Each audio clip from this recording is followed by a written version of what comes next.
Dans toutes les histoires, légendes, mythologies, il y a un méchant, un monstre, une créature maléfique. Mais je me demande, comment à l'aide de ces histoires, de ces écrits, on peut créer une réelle personnification du mal, donner un visage à la peur. Tout d'abord, il nous faut distinguer deux choses, le mal et la peur, deux notions que tout le monde comprend. Commençons tout d'abord par le mal. D'abord, d'après l'encyclopédie de philosophie de Stanford, le mal semble pouvoir être séparé en deux parties.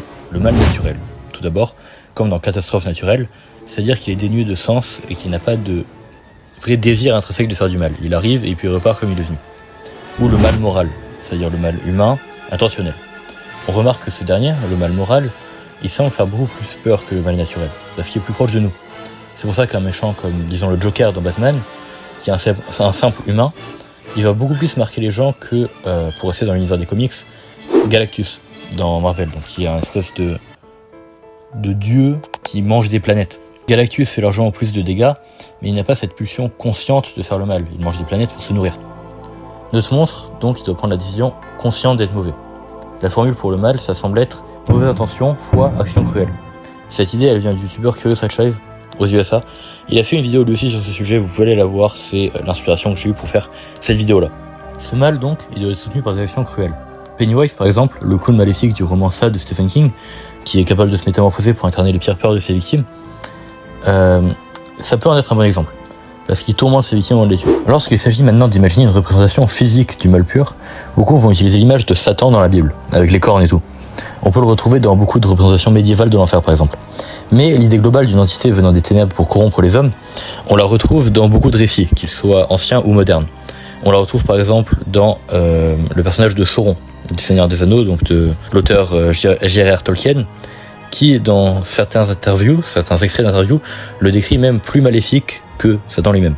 Il est quand même intéressant de noter que Tolkien, lui, ne croit pas du tout en un mal pur.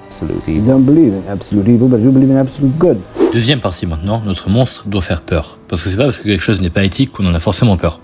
L'encyclopédie de philosophie de Stanford, que j'ai déjà cité tout à l'heure, n'a pas d'article précis sur la peur.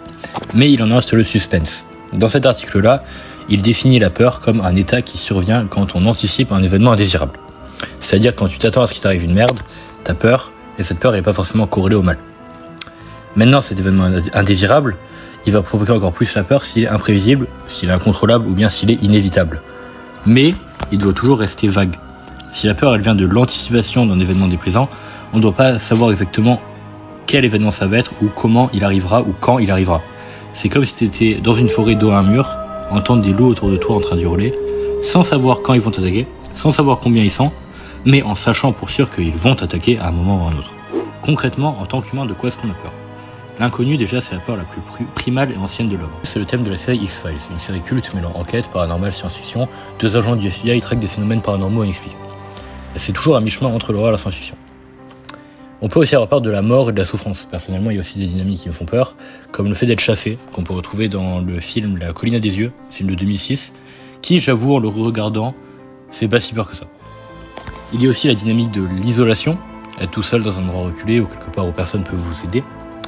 Et en bonus, la mécanique de la corruption, c'est une que moi j'aime bien, celle où le monstre va transformer ses victimes en d'autres versions de lui-même ou se multiplier en corrompant ses victimes. Apocalypse zombie, loup-garou, Wendigo aussi, dont on a parlé dans la dernière vidéo. Tout ça c'est très intéressant, mais je remarque quelque chose. Les monstres ou les méchants qui font le plus peur sont rarement les plus brutaux ou meurtriers. Un monstre froid, calculateur, il fera beaucoup plus peur qu'une tempête de cruauté. D'ailleurs, dans la Divina Commedia, un poème italien qui décrit le paradis, le purgatoire et l'enfer, par l'auteur Dante au XIVe siècle, l'enfer et Satan ils sont écrits comme ça. Satan a 3 visages et une paire d'ailes de chauve-souris fixées sous chaque menton.